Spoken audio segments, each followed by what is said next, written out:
કોઈ મોટર નથી, કઈ નથી, લાઈન થી જાય છે. જો એક મેલ, બધી ફિમેલ.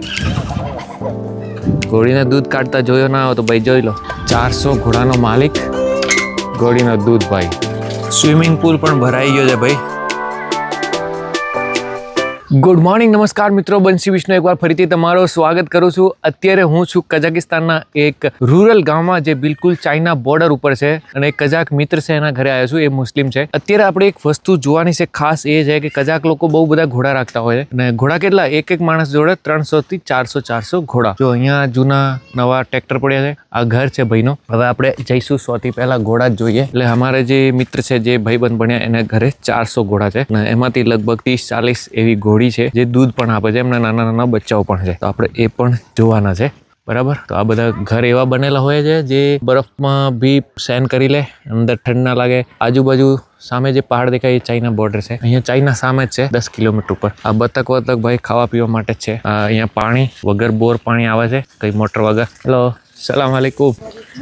હરદાક એકદમ નેચરલ પાણી અહીંયા આવતો હશે. હવે આ ભાઈઓ જો બાલ્ટી લઈને તૈયાર થઈ ગયા છે ઘોડીનો દૂધ કાઢવા. ઘોડીને એ લોકો જીલકા કહેતા હોય છે અને ગાયને શીર કહેતા હોય છે. ગાય, બકરી અને ઘોડા ત્રણે તમને જોવા મળી જશે. બતકો પણ અહીંયા મજા કરે છે. તો હાલો પછી આપણે જોવા જઈએ કેવી રીતે પ્રોસેસ કરતા હોય છે બધું. એ ખાસ વસ્તુ આપણે જોવા જેવી છે. આ બધો વાડો છે, જો કેવી રીતે ઉપડી ગઈ છે જંગલમાં, લાઈન થી જાય છે. જો હવે ભૂકી થઈ ગઈ છે ને તો જાતે ચરવા જાય છે ક્યાંક. ઓકે, ત્યાં આગળ એક છે પોન્ડ છે, ત્યાં એમાં જાય છે કદાચ. લાઈન તો જો જબરી સવારી ઉપડી જાય. હવે જે આ સામે તમને પહાડ દેખાય, આ ચાઇનાની અંદર છે બસ. ત્યાં સુધી કોઈ ઘર નથી. આ જે ઘર છે, આપણે જે ભાઈબંધના ઘરે ઊભા છે, એ છેલ્લો ઘર છે. આ ભાઈનો ઘર છે. આ ભાઈ જે ઊભા છે ને ટોપી વાળા, એમનો ઘર છે.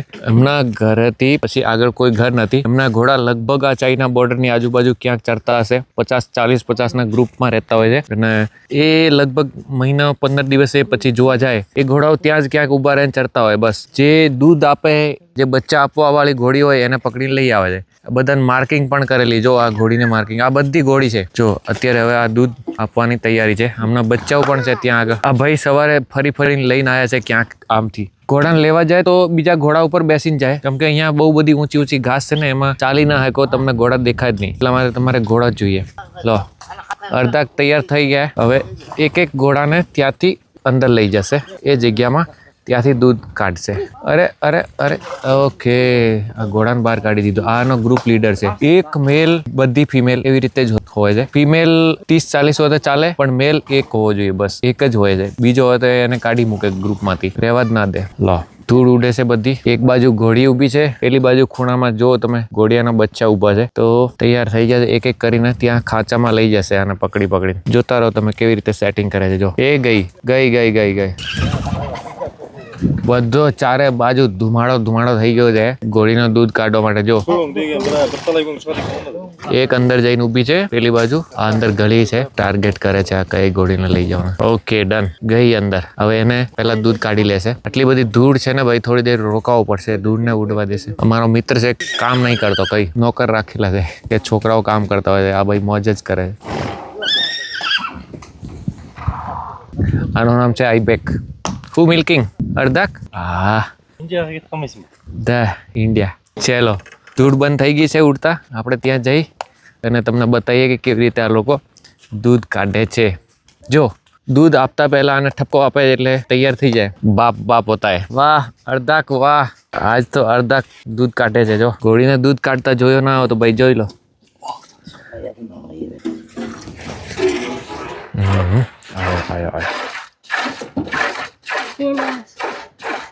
આટલી મોટી ઘોડીને દૂધ લગભગ 1/2 લીટર થાય છે બસ હો ગયા.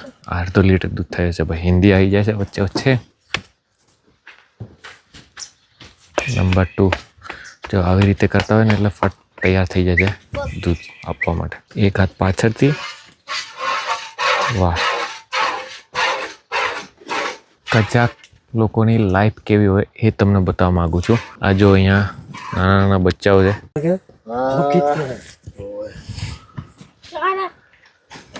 જો ભાઈ, કેટલો દૂધ થયો આનો લગભગ 1.5 લીટર રવાના. આઈબેક ઓર્ડર બીજો લા ભાઈ. ચરવાની કોઈ તકલીફ નથી. અહીંયા આગળ ઘણોય મોટો ચરાગા છે. અહીંયા આગળ આખો કેટલાય કિલોમીટર સુધી જાઓ, ખાલી જ છે બધો. અમને જ્યાં મરજી ત્યાં તમે છોડી દો, બસ ચરતા હોય. ચાલો હવે આઈ એ આઈ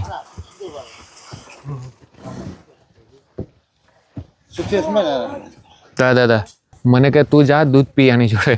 ઓકે, દૂધ પીવા બોલાવે છે. હવે ઘોડીનો દૂધ પીવાના છે આપણે. 1-1.5 લીટર થઈ ગયો છે. બીજા લોકો કાઢશે છોકરાઓ. કઝાકિસ્તાનમાં રહેવું હોય તો ભાઈ ઘોડાની લાઈફ જીવવું પડે. કાલે ઘોડા ઉપર બેસી ગયો અડધો કલાક, હજી પણ દુખે છે પગ ને પગ બધા, કેમ કે આપણી આદત નહીં ને ઘોડા ઉપર આમ બેસીને ઘોડો પર ઢામ ઢામ કરતો હોય. 400 ઘોડાનો માલિક, આલિશાન ઘર, 10, 15, 20 રૂમ વાળો ને ટુરિસ્ટ પણ આવતા હોય. અહીંયા સામે લેક છે અરાકોલ, તો બહુ બધા ટુરિસ્ટ અહીંયા આવતા હોય છે. ઘોડીનો દૂધ પીવા જઈએ. લો ગાય દેખાય ત્યાં સામે ગાય ઊભી છે ઝાડીઓમાં પેલી બાજુ. દૂધ પીવાની જે જગ્યા છે ને અહીંયા એક બેહવા માટે જગ્યા બનેલી છે.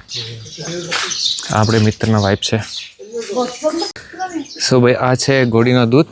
આપણે હવે ટ્રાય કરીશું. આપણે ગ્લાસ ધોતાઈએ ભાઈ પાણી ઓકે ધોઈને પીવાનું છું, કેમ કે અહીંયા ધોતા નથી ભાઈ, આમ પીએ છે એટલે થોડો મારા માટે મુશ્કેલ છે. આ હવે ગાડી નીકળી, દૂધ લેવા આવ્યા હતા ઘોડીનો. અહીંયા પણ છે આ ગાડી. એક ભાઈબંધ અહીંયા બેઠા છે ફેમિલી સાથે, ઘોડીનો દૂધ પીવા આવે છે સ્પેશિયલી. 300 રૂપિયા લીટર. મક્ખી બહુ છે એટલે છાણીને પીવું પડશે. ઓકે ઓકે ઓકે ઓકે ઘોડીનો દૂધ ભાઈ પીવાનો છે આપણે. આમ પાણી જેવું જ હોય છે, થોડો ફીકો ફીકો, પણ અલગ ટેસ્ટ હોય છે. જે ગાય ભેંસનો દૂધ હોય છે ને એનાથી બિલકુલ અલગ આ દૂધ હોય છે, પણ ઠીક છે.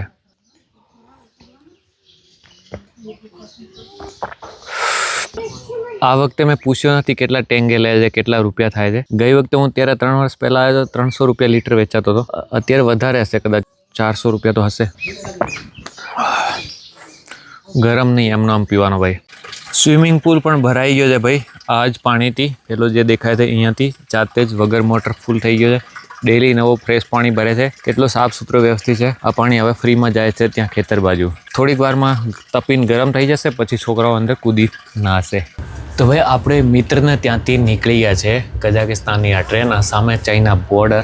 અને આપણે અત્યારે સાંજે 7 વાગે અહીંથી નીકળે છે અને કાલે સાંજે 9 વાગે અસ્તાના પહોંચવાના છે. એટલે લગભગ 26 ઘંટાની આ ટ્રેન જર્ની છે. એટલે આમાં ખાવા પીવાનું બધું જોડે લઈને જ બેઠા છે. આપણે કોફી પીશું ના મોજ કરવાની છે ભાઈ. બહુ લાંબી ટ્રેન જર્ની છે. આ વખતે સારો છે કે આપણે નીચે છે બેડ, એટલે વાંધો નહીં એમ. આ છે આપણા પાડોશી જે બબુસ્કા છે, એ પણ અસ્તાના જાય. બબુસ્કા કઝાકિસ્તાન. 15 дней отдыхала. Еду, вот, познакомилась я с сыном. ભાઈ આ દાદી શું બોલે છે નથી ખબર પડતી, પણ અહીંયાના લોકો બહુ જ ફ્રેન્ડલી છે, બહુ મજા આવે છે. તો આપણે કોફી પીતા પીતા જઈશું. અહીંયા અલાકો લેક છે, એટલે આ લેક ઉપર જ આપણે આવ્યા હતા ફરવા. આપણા મિત્રના ઘરે આવ્યા હતા 2 દિવસ રોકાવા માટે. ને અહીંયા પણ આપણે મિત્ર છે, એટલે એ બહુ મોટી વસ્તુ છે. બીજી વાર એમના ઘરે આવ્યો છું. અને 400 ઘોડા છે, એટલે બહુ મસ્તીની વાત છે. અહીંયાથી જે વ્યૂ દેખાય બહુ જબરદસ્ત છે. બહુ સારી અહીંયા જગ્યા છે. દૂર સુધી કેટલાય કિલોમીટર સુધી તમને આમ સીધો સામે દેખાય છે. તમે કદાચ દેખાશે આ જે પહાડ દેખાય છે ને, આ પહાડ ચાઇનાનો છે અને આ બાજુ બોર્ડર છે. એટલે સમજી લો આ બી અહીંયા નજીક નથી, કઈ 15 કિલોમીટર દૂર છે ભાઈ. એટલે આટલો છે. તો આપણે આ જર્ની કરીએ. કાલ સુધી જે થશે એમાં વિડીયોમાં બતાવીશું તમને. મજા આવશે તમને.